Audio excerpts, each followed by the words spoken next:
Standard নথকা কিছুমান মানুহে একেবাৰে সামন্তীয় যৌন উৎপীড়ন সৃষ্টি কৰা কিছুমান মানুহ ২ নম্বৰী মানুহ কিছুমান তেতিয়া যায়, তেতিয়াহ'লে তাতে থকা ভাল যিসকল শ্ৰোতা দৰ্শক তেওঁলোকক এনেকুৱা ধৰণে অশান্তিৰ সৃষ্টি কৰে। এইটো বহুত চিৰিয়াছ ঘটনা।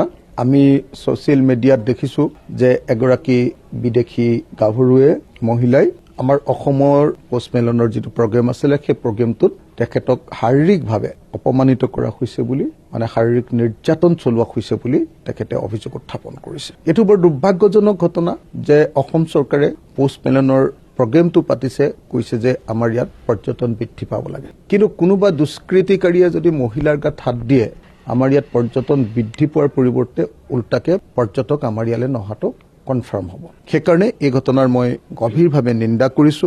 এই ঘটনাটো তদন্ত কৰিবৰ কাৰণে দাবী জনাইছো আৰু আন্তঃৰাষ্ট্ৰীয় মঞ্চত যাতে অসমক অপমানিত নকৰে তাৰ কাৰণে পুলিচক কঠোৰতম ব্যৱস্থা, অসম চৰকাৰক কঠোৰতম ব্যৱস্থা লৈ যিসকলে এই কাম কৰিছিলে তেওঁলোকক শাস্তি প্ৰদান কৰিবৰ কাৰণে, তদন্ত ঘোষণা কৰিবৰ কাৰণে মই দাবী জনাইছো। অকল অসমৰ নহয়, গোটেই ভাৰতবৰ্ষৰ বদনাম হৈ গৈছে এতিয়া।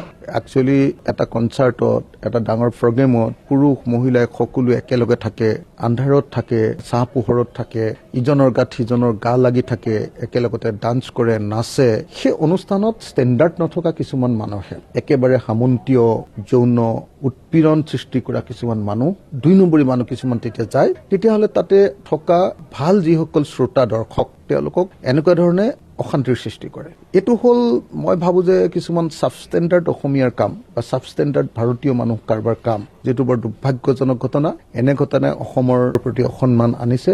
গতিকে মই ভাবো যে এই ঘটনাৰ উচিত তদন্ত কৰি যিকেইজনে এই ঘটনাটো ঘটাইছে তেওঁলোকক অনতিবিলম্বে গ্ৰেপ্তাৰ কৰি গোটেই পৃথিৱীৰ ওচৰত দেখুৱাই দিব লাগে যে আমি এনেকুৱা ধৰণৰ ঘটনা কেতিয়াও সহ্য নকৰো।